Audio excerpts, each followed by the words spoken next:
सी में चाइना को बहुत प्रॉब्लम है।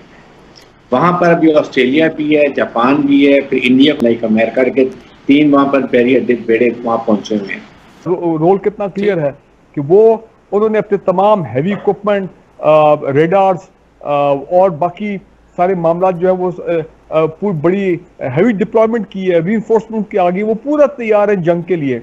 और जाहिर बात है प्राइम मिनिस्टर मोदी और इंडियन आर्मी की लीडरशिप पोलिटिकली, इकोनॉमिकली और उसके बाद अब मिलिटरीली। चीन और भारत के दरमियान सरहदी तनाजे की भारतीय वजीर आजम नरेंद्र मोदी ने लद्दाख का दौरा किया। यह दौरा क्यों किया गया, इसके पीछे क्या मकासद थे, आज प्रोग्राम में डिस्कस करेंगे।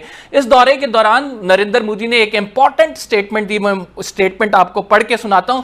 The age of expansion is over, this is the age of development. History witness expansionist regime have either lost or were forced to turn back.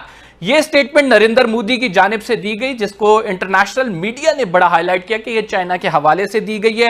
Bharat ने डिजिटल स्ट्राइक की और डिजिटल स्ट्राइक में इस भारत ने TikTok समेत 59 app हैं Chinese जिन पर पाबंदी लगा दी। एक तरफ तो चाइना को वो जवाब देता है, भारत का रवैया है इस पर जो है इंटरनेशनल तंजीमें भी खामोश हैं और लोग बाकायदा सोशल मीडिया पर टैग कर रहे हैं, यूएन को टैग कर रहे हैं, यूएनएचसीआर को टैग कर रहे हैं कि ये तमाम चीजें हो रही हैं और इनका कोई नोटिस लेने वाला नहीं है। करते हैं फारूक साहब, आपके जाने पहले आऊंगा कि नरेंद्र मोदी का लद्दाख में जो विजिट है और जो तकरीर की गई है, इसको आप किस तरह से देखते हैं? आज ही खबर आई है कि $2.4 बिलियन का इमरजेंसी में वो जा रहे हैं रशियन के पास कि हमें को 30-32 जहाज आप दे दें।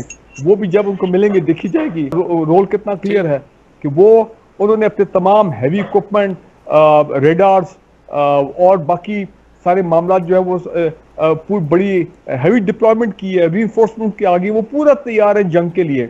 और जाहिर बात है प्राइम मिनिस्टर मोदी और इंडियन आर्मी की लीडरशिप पोलिटिकली, इकोनॉमिकली और उसके बाद अब मिलिटरीली। और लद्दाख के दौरे में खसूसन जो तकरीर की गई है, मैं चाहता हूं कि उस पर भी आप रोशनी डालें। मैं अब्दा आपसे सवाल करूंगा, जो स्टेटमेंट दी गई है नरेंद्र मोदी की जानिब से, इस पे आपका तजिया चाहूंगा। The age of expansion is over, और फिर उन्होंने कहा कि expansionist regime have either lost or were forced to turn back. Basically तो चाइना के हवाले से ये स्टेटमेंट दी गई है, किस तरह से आप इसके इंटरप्रेट करती हैं? देखिए जी, हिंदुस्तान खासा बौखलाया हुआ है और नरेंद्र मोदी का जो लद्दाख का विजिट है वो भी इसी हवाले से है। चीन और भारत के दरमियान सरहदी कशीदगी बढ़ती जा रही है और आज हम उसी पर डिस्कस कर रहे हैं। रोज हम देख रहे हैं कि नई डेवलपमेंट हो रही है। अभी रिसेंट डेवलपमेंट वजीर आजम नरेंद्र मोदी का विजिट था गलवान वैली में। इसके अलावा इंडिया की जानिब से, वजारत खारजा की जानिब से उनकी स्टेटमेंट जो दी गई है उसे मैं डिस्कस करना चाहूँगा।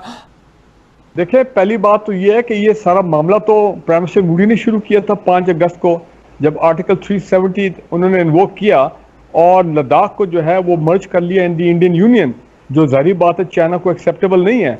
और फिर उसके बाद इन्होंने शरारत क्या की कि इनके कुछ लोग हैं जो कि गए हैं, line of actual control cross किया है, उस पल्ली तरफ गए हैं।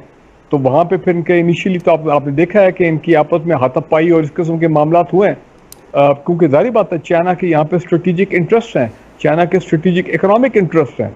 और दूसरी इंपॉर्टेंट चीज़ यह है, जिस नज़र आ रहा था कि इंडियन जो हैं इनकी कुछ गलत नज़रें हैं सीपैक के ऊपर। ये सीपैक के पीछे तो 3-4 साल से पड़े हुए थे, तो इनकी ग़ालिबन कोई कोशिश थी, कोई डिज़ाइन थे कि ये गिलगित बल्तिस्तान में कोई गड़बड़ करेंगे जहाँ पे सीपैक पाकिस्तान में शुरू होती है। इंपॉर्टेंट चीज़ क्या है, जब उनको वो ये भी देख रहे हैं कि मोदी के अज़ाइम हैं बार बार के जी हम घुस के मारेंगे और वगैरह, आज़ाद कश्मीर की तरफ उनका जो इशारा था, तो सर्जिकल स्ट्राइक वगैरह। सैटेलाइट से तस्वीरें आई हैं, जो तस्वीर जारी की गई हैं उसमें देखा जा सकता है कि गलवान वैली में वहाँ पे जो है तामीरात शुरू कर दी गई हैं और फौजी तनसेबात के हवाला भी दिया गया, बीबीसी की जो खबर मैंने पढ़ी है।